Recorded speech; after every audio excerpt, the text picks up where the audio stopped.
I'm Chef Dave Beran from Pasjoli in Santa Monica, and you're listening to Ingredient Insiders.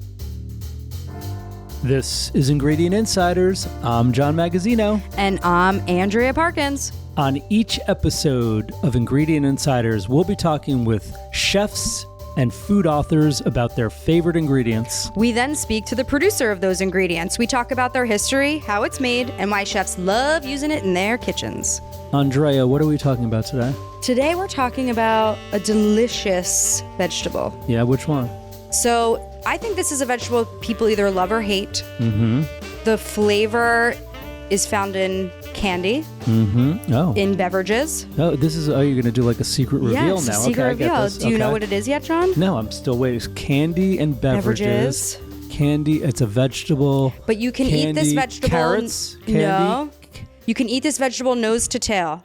Nose to tail. If you will. And it's a vegetable. Mm-hmm. Candy. Mm-hmm. I haven't the foggiest idea, Andrea. We're talking about fennel, John. Oh, I love fennel. Oh, I love it too. How do you like it? You know what? I love fennel raw. Mm-hmm, me too. This is another one of those things as a child. Yes, I scary. did not like. Mm-hmm. My mom and my grandparents, the Calabrian side of my family, that they used to take fennel, cut it into cubes, and I'd watch them eat it straight up. And I remember taking, it looks like celery sort of when you're a kid, and took a piece of it. And I think it probably thought it was celery, put it in my mouth, and was like, oh, what the? Yep. Like, and what's weird is I love licorice. I love black licorice. Did you love it as a kid though? Yeah, I think so. But really? I'm okay with like one thing tasting like that being candy, but I thought it was too weird as a kid. As like a vegetable. Yeah, maybe it's just too intense, the flavor for a kid. Anyhow, did not like it. But today I love to just buy bulbs of fresh fennel, cut them up, eat them, dip them in, oil or vinegar, or thin shaved onto I like a salad. shaved fennel salad for me. Cafe Ultra Paradiso in New York City. So remember we had lunch there, Ignacio John. Matos makes the best. Wherever you are, if you're near New York City, drive there today and order that fennel salad. 100%. It's so simple. He takes fennel, shaves it on a mandolin, and just incredible. Yeah. We have, speaking of chefs, we have one of the best in the United States, the executive chef and owner of Pasjoli in Santa Monica, California, Chef Dave Beran. This guy is a genius. I cannot wait to talk to him. Yeah, he has, his pedigree is so impressive. He's worked, with Grant Achatz. Yeah.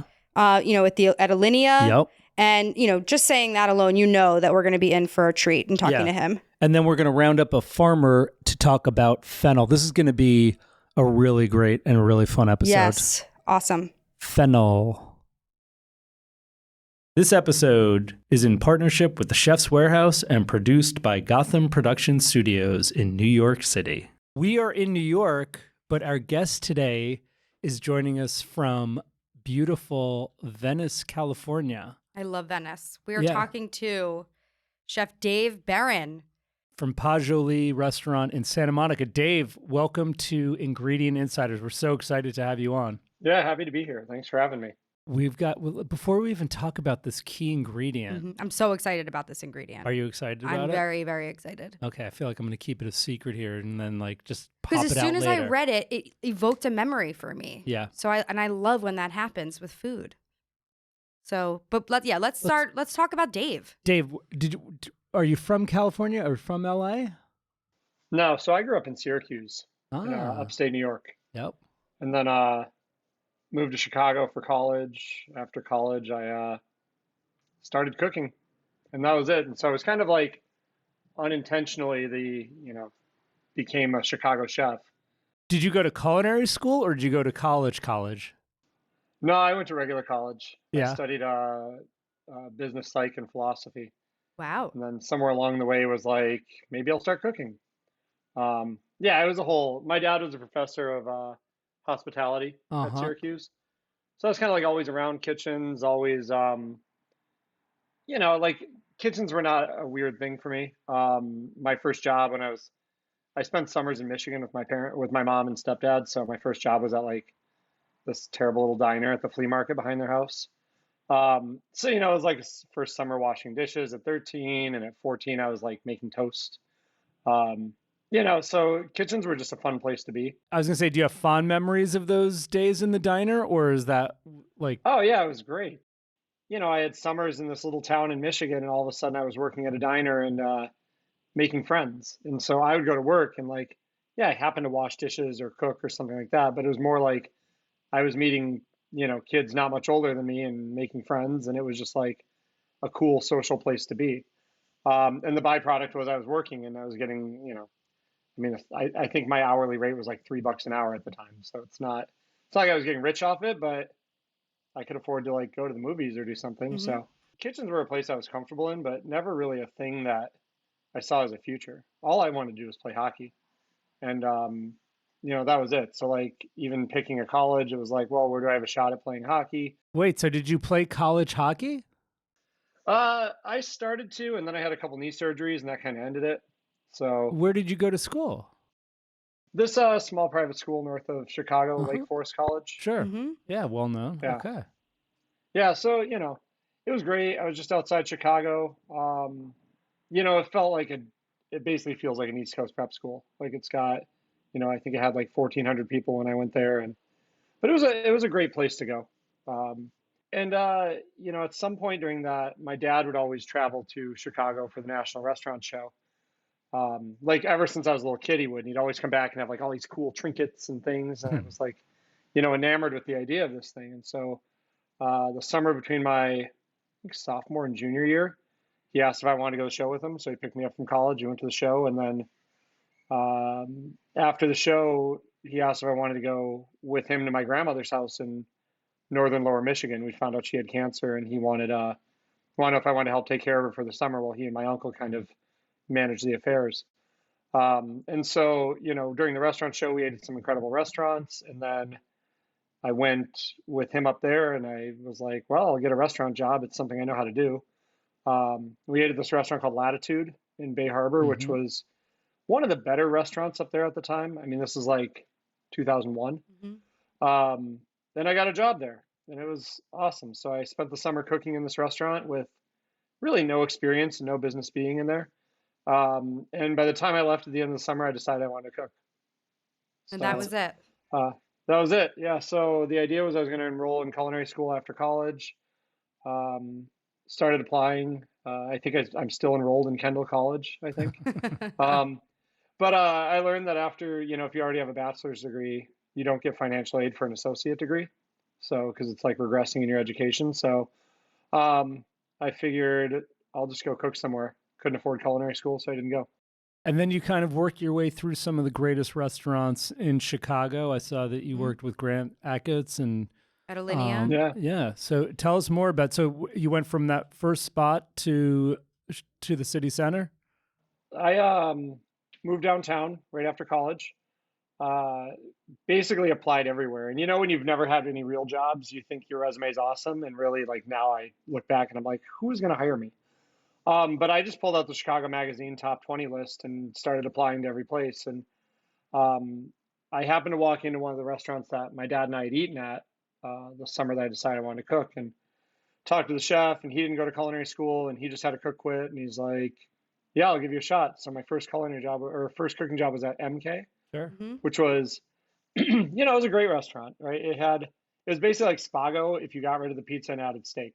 Um, but it was good. You know, I still talk to some of the people I work with there. Like, you know, one of the sous chefs at the time, you know, has become somewhat of a mentor to me now. He runs Eric Williams. He runs Virtue in Chicago. Um, you know, it's that was an amazing place to like learn what it was like to be in a kitchen. I worked there for a year and a half. I tried working a trio a bunch, but that never worked out. Wanted to work for Achatz there. So I at the time that I was leaving MK in like I don't know 2004, uh, the Tribune had just come out with this article, True versus Trotter for best restaurant in Chicago, and it was like this 10-point comparison, and somehow True won. I think it was like for like 1 year, True might have been considered a better restaurant than Trotters. But immediately I was like, I got to work at one of them, so I applied to both. I got a job at True. Worked at True for a year. And that was with Rick Tremato and Gail Gang? Yeah. Yep. Yeah, Rick and Gail were the chefs. The chef de cuisine was this guy named Joel who was from Ducasse. And pretty much all of my like refinement came from there. A lot of the French foundation, sauce work, butchering. The chef de cuisine was great for me. We talked a lot about his time at Ducasse and what that did for him and, what my next step should be. I was looking to go to Robuchon, Vegas when they had 3 stars or French Laundry. And then one of the cooks that I worked with, she's become one of those people that everyone in the industry knows, but like nobody outside the industry knows. She was like the chef de cuisine in Meadowood for a while. She was at El Bulli and Mugaritz, but we overlapped at True before all this happened. She's like, I'm going to be leaving, and my boyfriend works at Alinea. If you want to go work there, apply tonight because he's quitting tonight. And so we left work, and I sent a resume at like 2 in the morning on a Saturday, and I got a call back at 10 a.m. the next day. Went to Alinea a week later for a tryout and got a job. Fantastic. So I canceled Robuchon and laundry and started working at Alinea. What was that like? Insane. I almost didn't take the job because at the time at Alinea there was a waiting line for the kitchen, and so all cooks started as food runners. And Eric Williams, the chef that I'd mentioned earlier from Virtue, I called him and was like, "Hey, I'm not going to take this job. What should I do?"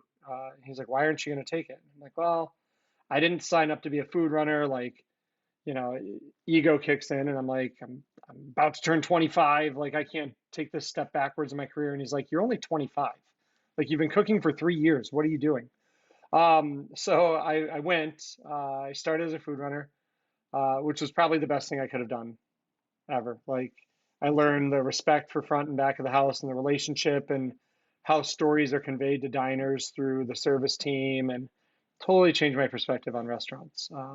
Ran food for 8 weeks, and then one of the cooks cut their hand and decided that he was done with Alinea, and the next day I got called into the kitchen. So, and that was it. And then from there it was like chaos, like nonstop. Like, I mean, it was just before the 1-year anniversary. It was right when Alinea won Best Restaurant in the Country from Gourmet. It was firing on all cylinders. The amount of talent in that kitchen was absurd. It was a magical place.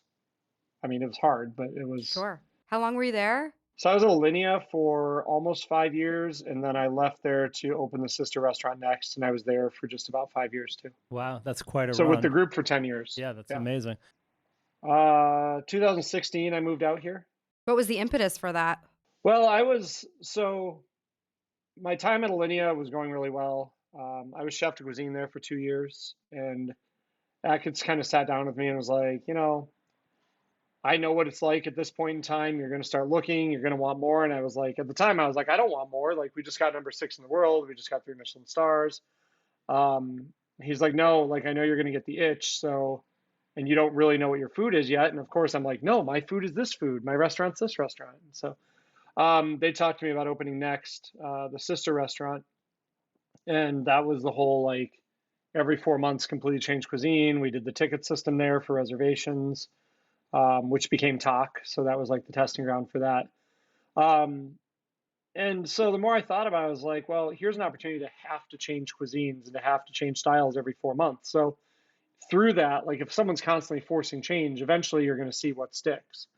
And so when we opened it, we opened with a Paris 1906 Escoffier menu, and it was really like looking back at the foundation of French cuisine.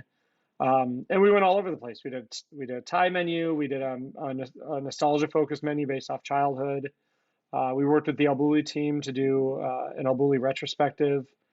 It was amazing. Like, this sounds incredible. Yeah, I regret not going to eat there, and I had opportunities. Wow, I didn't know. I figured you would have. No, you would have eaten there, John. I never went to Next. Okay, all right. Yeah, it's still there. You wanted to talk about fennel today, which is kind of interesting. After hearing your story, I almost would think you would have picked a protein versus a vegetable. But Andrew and I both love fennel. Oh my God, I'm so happy. I'm so excited. Why did you pick fennel? Tell us. Before we even start with that, I want to ask everybody here a question. What? Do you guys, it's totally off base, but it's not off base. Do you guys like black licorice? No. No, Dave?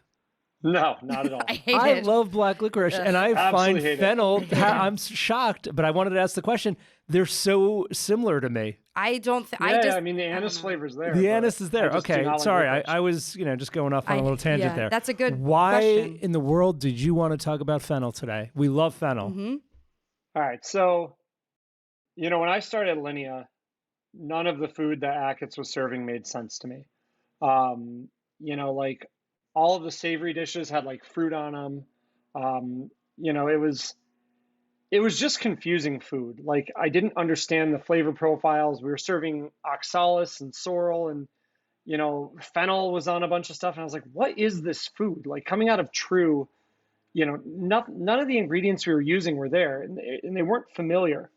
And so, for a while it was this running joke of like, if you wanted an Alinea dish, you either like served it in a packet or you put fruit on a savory dish or you had to sneak fennel into it. And that was like the joke that a few of us had in the kitchen. And so then fast forward, I'm a sous chef at Alinea. I just become sous chef at Alinea. And, the day that they announced myself and two others becoming sous chef was the same day that Achatz announced he had cancer. And so we're all sitting in the downstairs dining room, and, it's this crazy meeting. Like 3 of us get promoted to sous chef. Someone becomes chef de cuisine. Curtis Duffy announces when he's chef de cuisine that he's leaving. Achatz tells everyone he has stage 4 cancer, and we're all just sitting there like, okay, now let's go into service.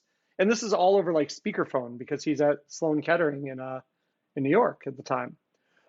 Crazy. And so, yeah, it was wild. But anyway, fast forward a little bit, and I think that's like the beginning of July. Late July, he's back in the restaurant and he's talking to us, talking to the managers, and he sits me down and he's like, I'm having everyone take a week vacation at different times. When do you want to schedule yours? And I'm like, I'm not going to go anywhere. Like, what am I going to do? I think I'd like just broken up with a girlfriend at the time, and I was like, all I did was work. I lived in this like awful little studio apartment, and I had no life. Like the restaurant was my life. And he's like, you got to go do something. You got to get out. I don't know when you'll get to take a vacation again. So if you don't do it now, you're not going to get to. And this is at the point where like we're all saying he's going to be fine, but then we're all saying he's going to die. You don't know if the restaurant's going to stay open or closed. And so he suggested that I go out to San Francisco and I go eat at French Laundry in Yountville. So we set up the trip. I have a good friend from high school that lives in San Francisco. So I go out to visit her. She picks me up from the airport, and she lives on like, it was like Hayden Ashbury area, right by the big park, Golden Gate Park, I think it is. And so she picks me up. We get to her house. She's like, let's go for a walk. And so we go out to Golden Gate Park. And for the first time ever, I see fennel growing wild. And I was like freaking out about it. It's like a weed on the side of the road. I was like, Yep. Holy shit, here's fennel. And then I see sorrel growing. I'm like, there's sorrel. And I'm like telling her, and she's like, yeah, whatever. I don't, who cares? And so then the next day we go up to French Laundry, and we're in Yountville, and, we get up there a day early. So we're going to eat at Bouchon the day before and then laundry the next night. And we're walking around, and I'm in the garden across the street from laundry, and like under the tree is this like field of fennel right before you get to the garden, or field of fennel and sorrel. And all of a sudden in that moment, like all of Alinea's food made sense to me. It was like, here's a guy who really found his initial voice in food while working at this restaurant. Like at Alinea, we were serving essentially rebranded versions of dishes that could have been served at French Laundry. At least in early Alinea, like a lot of it was like that. Like our cauliflower custard was Laundry's cauliflower veloute with like some powders in it that made it set. And so in that moment, it was like lightning struck, and everything about Alinea's food and the perspective on flavor profiles through Achatz in 2007, it all made sense to me. And fennel was really that pivotal point for me where it was like, here's an ingredient that I never understood until I was literally standing in a field of it. And I looked around and was like, now I know why he wants the flowers. Like now I understand what the fresh green seeds look like, and there were more ingredients along with it. Like sorrel was a big one. There was a huge bay tree there. And like, I'm looking at that and I'm like, this is why we use bay. Like I'd never seen fresh bay before. But we used to pay a fortune to fly it in from California to have fresh bay branches at Alinea. And so from that point, like now you fast forward to when I move out here, and fennel becomes the ingredient that makes me think of California. That is the thing that I associate most with. And so, I get excited when there's like a third growth of fennel because it's been overcast and kind of misty at night in Venice. Like we have fennel growing at the community garden that I picked from. That's like the third round of it now. Um, and so, it can be a very overutilized kind of like unappealing ingredient, or it can have a lot of subtle nuances to it where it's almost like an onion in its versatility. Like you can caramelize it, you can do sweet things with it, you can do savory things with it. And the big epiphany was when we go foraging it, depending on what side of the mountains I get it from, or if it's rained or not. It'll have a higher salinity, it'll be sweeter. Even the flowers taste different depending on when and where you pick it. So it's become something that like I probably use way more than I should. But I think I hide it well, so people don't know I'm using as much as I do. But really, it's that ingredient that obviously at that point in time, with my relationship with Achatz and Alinea, that was a very eye-opening moment for me.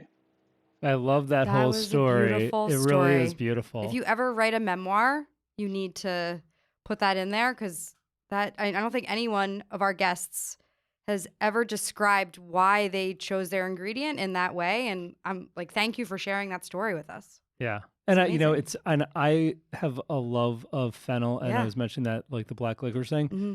I was just in Northern California about a month ago, and whenever I see, and it seems to be everywhere, particularly because there was a very rainy season this past winter, so much wild fennel growing. And whenever I see those fronds, and I always love to like just crack a piece off and smell it and taste it, and I think it's also something that you see in Italy a lot, like on the side of the road, in certain parts of the country.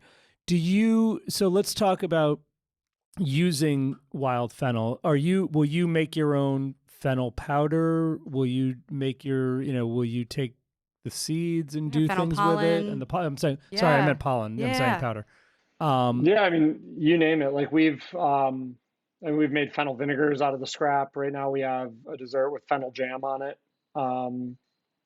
We're preserving a lot of the flowers right now. We're always picking fresh fronds. Like we have a stuffed quail dish that has caramelized fennel ragu with it. Pretty much any aspect of it. Like anything I can get my hands on that I can bring in, whether it's like fennel or bay or whatever else is coming into the restaurant because it's there and I feel like we should use it. But even, we would take large stalks of it and pull all the fronds off. So you just have like the whole stalk with the flowers on the end, let them dry, and then add those to our charcoal for smoke. Wow. And it gets a nice subtle nuance to it. I mean, it's just one of those things that I think when it's there in front of you all the time, you start understanding the versatility of it. Yeah. I mean, I think fennel pollen to me, like porchetta is not porchetta without copious amounts of fennel pollen. Mm-hmm. Absolutely. I mean, and I'm seeing, and I think, and now that you mention it again, that like this ingredient, it's actually becoming very in vogue. Oh, yeah. And very popular. In New York, when I think of fennel, I think of two chefs. One is Ignacio Matos, who does a fennel salad, which he just thinly shaves it on top of Castelvetrano olives and some cheese. And then Missy Robbins also has gone very big on fennel powder. I think on her like beefsteak Fiorentina, she will just put a pile of fennel pollen on top of that to finish. And no one, I never really talk about it or think about it as much, but now that you've wanted to talk about it today, I'm so excited to talk about like all these great uses for fennel pollen. Fennel seed. Also just happen to love the vegetable raw and just another childhood memory of mine was my mom used to buy, very Italian family. She'd buy like, and my grandparents, if we went over their house, they'd have like chunks of fennel.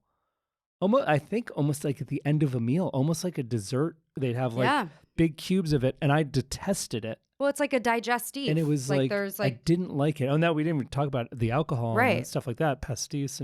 But anyhow, I never liked it. But then at some point, I started eating and going, you know what? This is actually delicious. And I love to just eat it raw. Oh, yeah. I like it raw.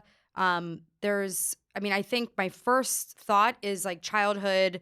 I grew up, red sauce Italian, sausage and peppers, and, a really, really like heavily fennelled sausage for me is like, and the fennel seeds. Sure. yeah, the fennel seeds. Like that's instantly what I think about. And then as I like kind of matured in my culinary journey, I remember going to a restaurant in Asbury Park, New Jersey called Porta, which is actually a Neapolitan style pizza place, but it's my favorite octopus dish. They char the octopus and then they shave really thin fennel and onion, and then they toss it with capers and a beurre blanc. That dish, like, it is the epitome of like perfection of a fennel dish. And when I read the email, my mind went to those two places immediately. Yeah. And you can use, like we talk about like nose to tail. You can use the nose to tail for fennel. Yeah, it's kind of unique vegetable. When you said that about the fennel seeds in the Italian sausage, yes, to me it's not a great sausage unless a sweet sausage unless it has the fennel seeds in it. And then I think also this is taking me back to like my grandparents' homes. Mm-hmm. They used to have biscotti with the fennel seeds in it. Pizzelle with the fennel seeds. My cousin Nancy used to make them at Christmas. And then of course anisette to finish a meal, and the French pastis. Well, you really got us thinking now about fennel, which is great. Right? Sorry, Dave. Chime in anytime. No. It's the same thing, right? Like we think about that all the time, and it's, when was the last? The crazy thing is like, I remember how much we used to pay for like fresh crowns of like fennel flowers, because it's not something you just found in Chicago, So like walking around out here, seeing it everywhere, I like want to pick it all because it's like, oh, I know how much that's worth, or I know what that is. So when you do see those things, you start to think to yourself, like, why have I not seen this before? And if I haven't seen it, who else hasn't seen it? And why are we not using it? So that was really the impetus behind, it being such an exciting ingredient. Yeah. Forgive my East Coast ignorance, but when I see that wild fennel and I pick the tops off, can you get beautiful bulbs off the wild fennel, or is that a totally different kind of plant? I'm not sure if it's a totally different plant, but the wild ones get more like, it's almost like a bulb, like a torpedo onion. Got it. They're like longer and skinnier, but you can still use them. We were cutting them and braising them for a while. You just have to consider that every time you see one of those big fennel bushes, you get like 3 bulbs out of it. So when you go to the grocery store and you see like a box of fennel bulbs, that's like so many plants. And so that's the other thing too. We looked at it and was like, well, how much can I get out of this big thing? Like whether it's juices, stocks, sauces, you start to think about like when you get fennel from the grocery store, everyone just cuts the tops off and throw them away. Like that's 80% of what we use with fennel at the restaurant. It's almost like, well, we should use the bulbs because we need the rest of all of this, which is, ultimately more exciting. Yeah. Tell us a little bit about your restaurant. You talked about how you're using it, but I guess Pasjoli in Santa Monica. Mm-hmm. Tell us about when did it open, and tell us about it. We opened almost 4 years ago. We opened in September of 2019, and it's a bistro. We wanted an elevated bistro. It's a little more high end than like steak frites and French onion soup, but we still try to keep it neighborhood focused and simple. The general idea is that we're trying to do Parisian cuisine through the lens of California produce. So, all of our, like one day I was serving Dover sole and bragging to a guest about this amazing, like, I think it was British Dover sole. And it occurred to me that like, we're sitting on the Pacific Ocean. Why am I flying Dover sole from the other side of the Atlantic? And so we started working with like local fishermen.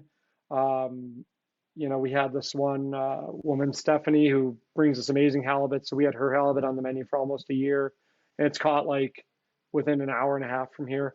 Really like taking that Parisian market philosophy, but translating it to where we are now. That's awesome. Well, this has been an amazing conversation. Oh, you want to say something else? Andrew's got more to say. No, we have to ask the question. Oh, boy, please, by all means. Okay. So we ask each guest, what are the 5 pantry, fridge, freezer staples that you have to have at all times, no matter what? In your home. In your home. At home. At home? Yep. Oh my God. Like if I were to open your pantry right now, what would I see? I mean, I can show you. It's probably the saddest thing you've ever seen. You don't cook too much at home? Is that what you're saying? No, I mean, literally. Here, we'll go on an adventure. Oh, this is right. this is the first time we've done this. This is amazing. Yeah. Here's the saddest thing you've ever seen. Wow. It's like a Dave. New York City apartment. Yes. What's going on? There's like a gallon of hot sauce in I was there. gonna say hot There's sauce. a lot Okay. of hot sauce. That's it. All right. That's it. No, there's always yogurt and granola. Mm-hmm. There's always hot sauce. Okay. I honestly like. I have some apples here that I'll Okay. grab occasionally. Hot sauce, yogurt, yeah. granola, and apples. Well, thanks a lot, Dave. It's been an awesome conversation. It really got us thinking a lot about fennel.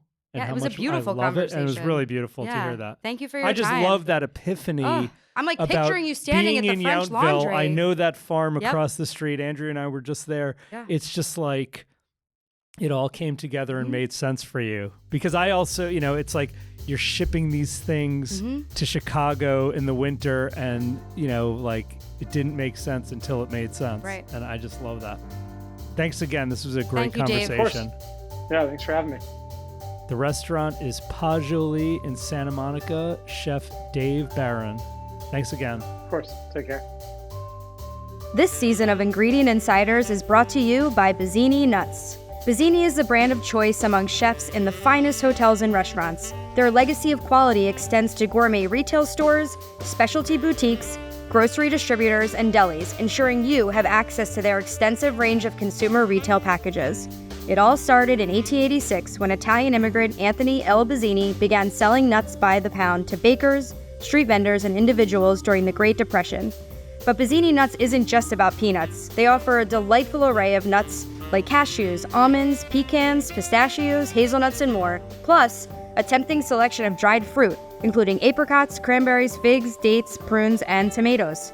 So whether at the ballpark, in the kitchen, or indulging in some well-deserved self-care, choose Bazzini Nuts. With a legacy spanning 137 years, they're here to serve your needs with the same consistency, reliability, and quality, making them an iconic name in the world of nuts and dried fruits. Bazzini Nuts, tradition, quality, and taste all in one. Taste the legacy today. John, I am so excited. We are here today with Sarah Clarke, who's the Sales and Commodity Manager for Ippolito International in Salinas, California. Beautiful Salinas, California. Hi, Sarah. Hi, how are you guys doing today? We're doing great. Awesome. We're not in Salinas, but we're really happy that you're here to talk to us today about fennel. Well, thank you for having me. I have never in my life known as much about fennel as I do now.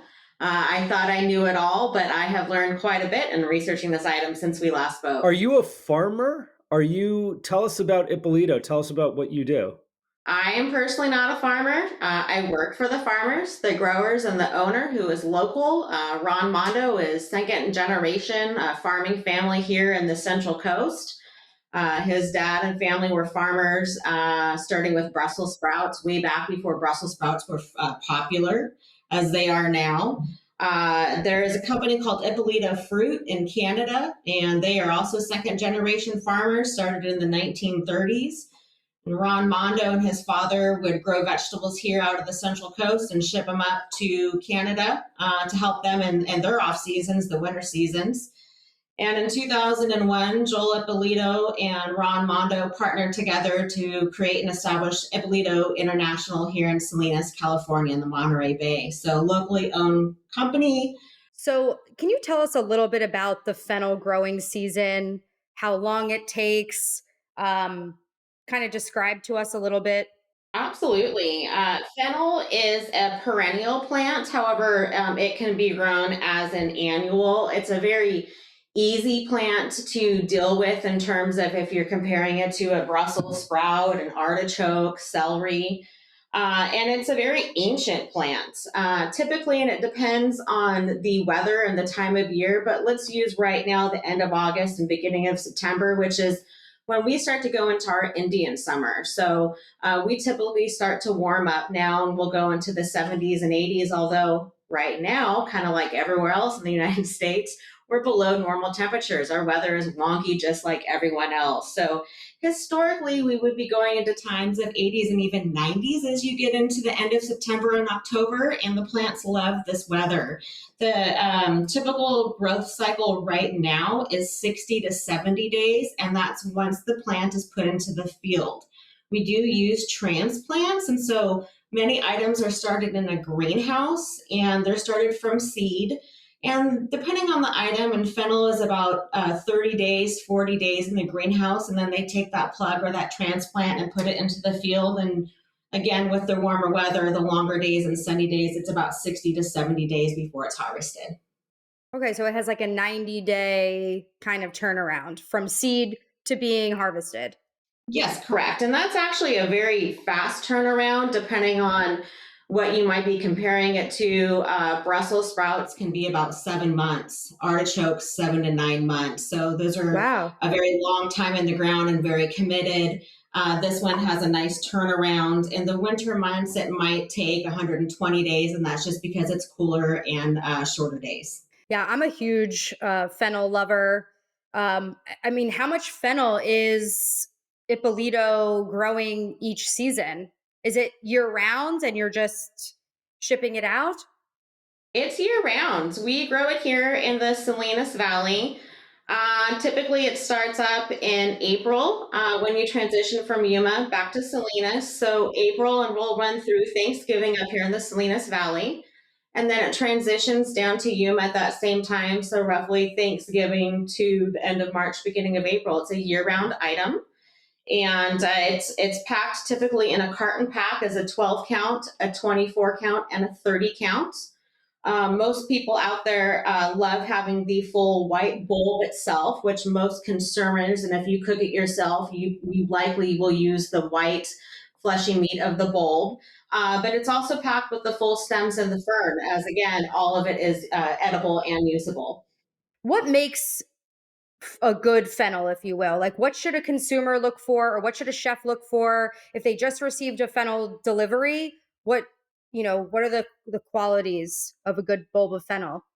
So talking about what a consumer is going to want to look for, the chef or the consumer at retail, you want to look at the bulb first, that really nice white bulb, and it's going to be bulbous. Right now, again, it's really great weather, so they're a little bit larger. The diameter is going to be anywhere from 8 to 12 inches, and that's on the large side. When it's cooler in the spring and winter months, the diameter of the bulb is going to be 7 to 9 inches, and it's going to be white or even maybe have like a green white tone to it on the outside of it. And then in terms of, you want it firm, you don't want it to be soft, and if you don't want any brown spots. It's not necessarily harmful. The brown spots will usually end up as bruising when it's put into the box or harvested. So it's not necessarily a bad thing. It's just more of a blemish. It doesn't cause the breakdown of the product, or it doesn't affect the flavor and the consistency.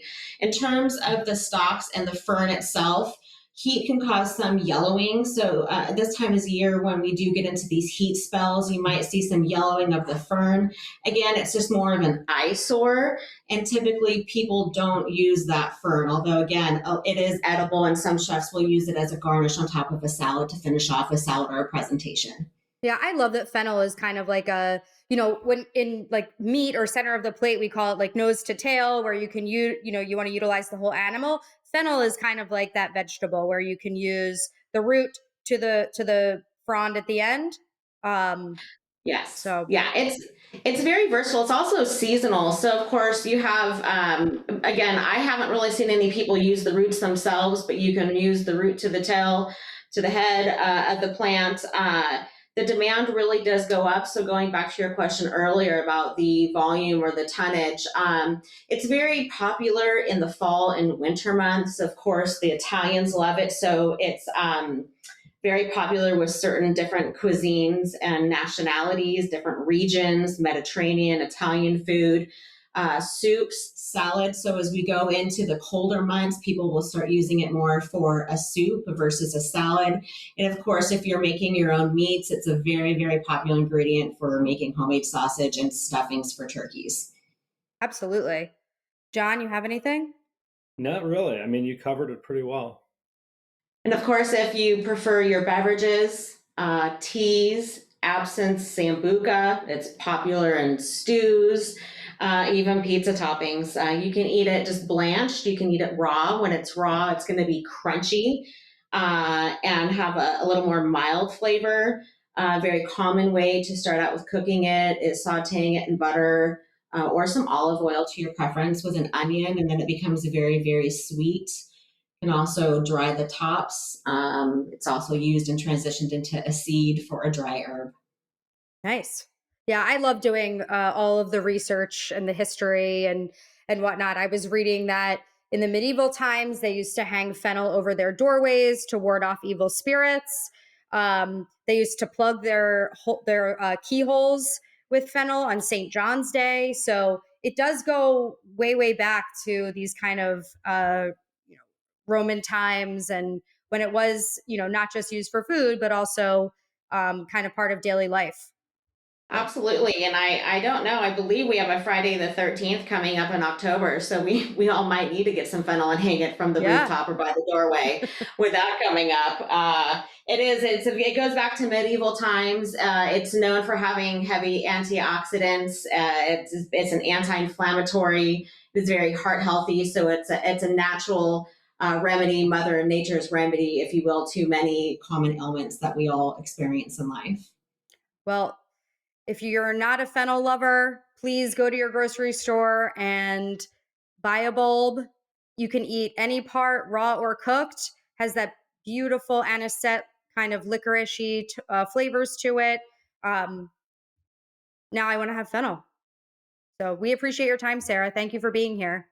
Well, I very much appreciate your time. And Andrea, John, if there's any follow-up or questions that you have, please reach out, let me know. And if you guys want some samples, we're shipping out there to where you guys are at in your region all the time. So we'd love to send you guys some. Thanks for being a partner to Chef's Warehouse. Yeah, thank you. Have a good one. For more than 30 years, Tribeca Oven has been committed to providing you with great tasting, handcrafted, frozen, par-baked artisan bread. Their passion is delivering exceptional flavor, quality, and versatility in every loaf, roll, and baguette, from elevated table bread to upgraded burger options. With Tribeca Oven, you will enjoy an elevated bread experience that will keep you and your customers returning for more. Don't miss the opportunity to elevate your menu with Tribeca Oven artisan bread. Try the latest additions to the baguette line, the Harvest Grain Baguette. Featuring a hint of sweetness, topped with a special blend of cracked wheat, flax, oats, rye, and sunflower seeds, which is also incorporated into the dough, this baguette will bring a uniqueness to your table bread offering or sandwich menu that will keep your guests' taste buds satisfied. One taste is all the proof you'll need. Contact your sales rep today to request your samples. Thanks for listening to this episode of Ingredient Insiders. Follow us on Instagram at Ingredient Insiders. You can find the products we discussed on today's episode at chefswarehouse.com or at your favorite specialty retailer.